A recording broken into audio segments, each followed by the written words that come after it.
Larry will let him lead for a while and sit in the draft as they reel one more off. And the Mark Skaife fans all jump up along the straight. And look at the times, 2:15.5 on their third flying lap. That is unbelievable. These things in race trim, we saw them doing it yesterday with a full tank run, 2:15.5. That may be the pace for these early laps of the race. And Johnson closer this time to the tail of Seaton's car. But the rest of them are not too far behind. There's Neil Crompton, the GIO Australia Bob Forbes Commodore, sitting in behind Johnson. They work the front straight one more time as we take Dunlop race cam riding with Dick. Shows the crowd off to the right. Johnson position 6 on the right. Seaton locks it up right in front of him. Oh dear, dear. Race has been running just over 18 minutes. Neil Crompton hotly pursued here by Radicic in the second of the Shell Falcons. Dick Johnson, in fact, is just up ahead of them. Crompton in position 6 at the present time, and about 12 seconds adrift of the race leader Mark Skaife at this stage, and a few spots of rain starting to fall on the circuit at the top of the mountain. We just saw Paul Radicic. We go inside the GIO Commodore as Radicic sneaks through on the inside. I don't think Crompton will be too concerned about that at this stage. They're running to a very definite race plan. They're just going to run with the leaders. Strike the car along there, aware of the toughness of this race on the machinery, and should be a good position to be in at the moment. But rain, a few drops starting to fall on the top of the mountain. Trying to squeeze these big V8s through the middle of these slower cars is going to be one heck of a challenge as the day progresses. Look at Johnson get slightly sideways there. Johnson want to find a way past Gardner fairly quickly too, because bearing down on him all the time is his teammate, young Paul Radicic. He sure is, and word from the top of the mountain is that there is oil down on top of the track. Maybe from the GIO car. I think from the number 4 GIO car. It's cut loose and it's sprayed back inside the cabin. Look at this. Look how close Johnson is. He's filling the mirrors of his HRT car. He's obviously got superior speed across the top of the mountain. It looks like Gardner's holding him up. So that's where the Commodore had it with the aerodynamic package. That is really surprising, and I said all week, I just can't believe that the Falcons have only had something like a half a second lap improvement, and the Holts have had something like 3 seconds. Fords look very strong in race trim at Sandown, and they're looking very strong here. Just give you an insight into the engine telemetry that these top touring car teams have access to. If you look on the left, you've got revolutions per minute. You can see Dick's hovering around 6,500 as they head across the top of the mountain. Beside that is road speed in kilometres per hour. And look at the speed, 180 kilometres an hour through this narrow part of the track. Death-defying stuff. Beside that is the gear change points. You can see Dick's almost flat in fourth if he didn't have Gardner in front of him. And below that, a brake indicator. You can see as he's on and off the middle pedal, the light comes on and off. So you've got a good insight into just how hard the Shell Falcon's working. And boy, isn't he working Gardner hard? Sure is, and you just keep your eye on that speed readout as they head down Conrod towards Caltex Chase, because it'll top out somewhere about 280. Look at this. Johnson has more look than the inside. He's collided. There's been a collision. Johnson and Gardner have both spun. Car 18 picks its way through. Gardner survives. But Dick... It's the oncoming traffic that's the worry here. He's right in the racing line. Look at John Bowe looking on from the pits. And he's trying to get a gear. He's slipping further and further back. You can see the smoke belching from the exhaust as he tries to get the thing going. The engine's actually running, so he's rolling back to see if he can spin it around and get it pointing in the right direction. Dear, dear. That was a costly mistake. Seaton, meanwhile, moves up to 10th position after that earlier spin. But 79 has finished in the sand over there. That's Conway the Mike Gardner. Yeah. Another dust up on the mountain. Is that the Bob Pearson product car getting a little sideways and trying to catch it? Has clipped the wall, I'd say. Or has he? That's yes, the 33 car. Right rear's crunched the wall there.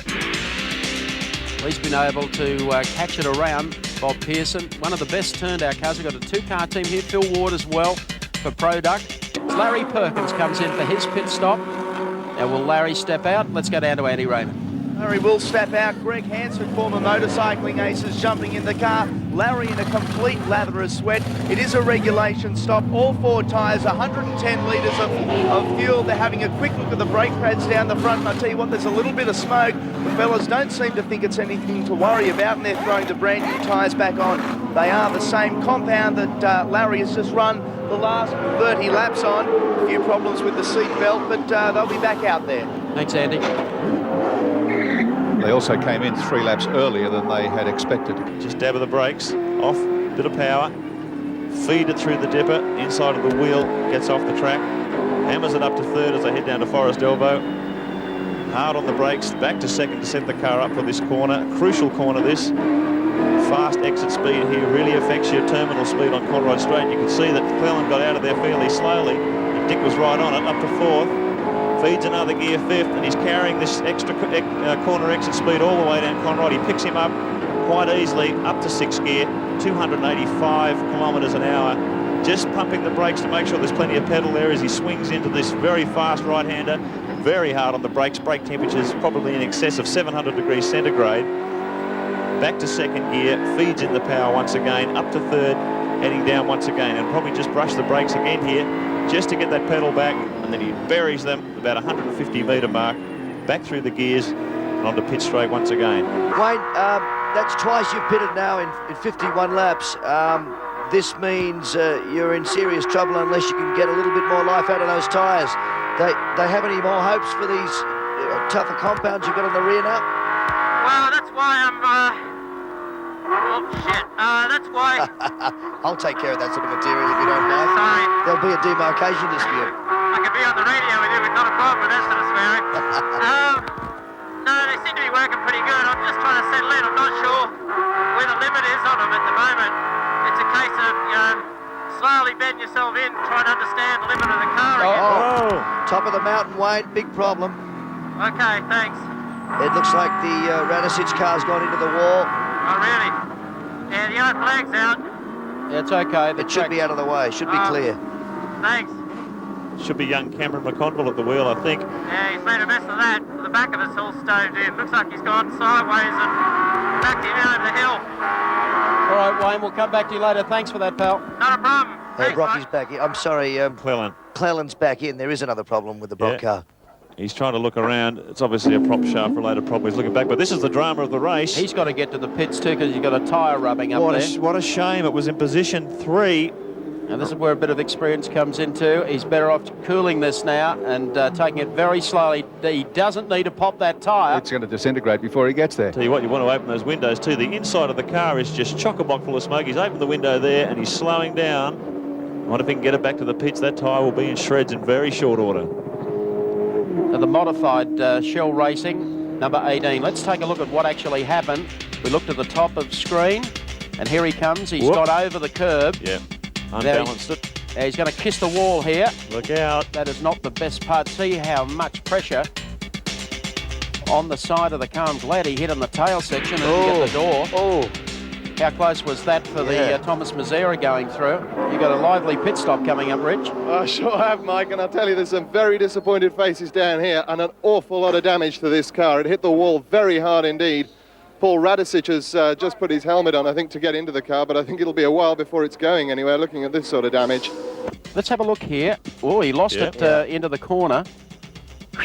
Oh, that's about all Dick Johnson would have wanted. The red Commodore up the inside and take him out as well. now he was due to pit anyways. They've had a look at the wear and then it was elected not to change them. Now that's interesting because Freddie Gibson's cars have changed pads. There was a lot of wear, very little wear I should say, on the pads when they did that though. And I think it was as much as anything to get it over and done with early when they were relatively easy to change rather than later when they're very worn.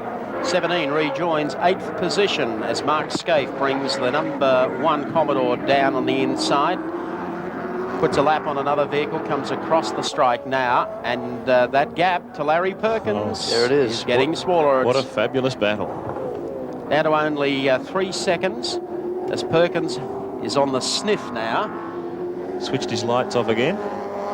But He's closed another 200ths of a second on that last lap. He's definitely making inroads. His last lap was a 2:15. Scaife's was a 2:16. So Larry has the scent of victory in his nostrils. well, certainly the lead of the race. There's Freddie Gibson, and he'd be a worried man. Boy, has Larry taken the fight up to these guys. Falcon EB comes in. Kevin Waldock's car. It's in 20th position, that car. Larry Perkins in second, but right on the hammer of race leader Mark Scaife. Look at the performance of this. The Chevy-engined Winfield Commodore versus the traditional old stock block Holden V8 Castrol car. It's all getting tight at the front of the field in the 2's 1000, the exit to BP. Coming up, one car in the pits. We'll go back to that shortly That's as we car go to the top. That's 15 in. All the action's up the top. Larry's right on his hammer across the top of the mountain. There's nothing in this.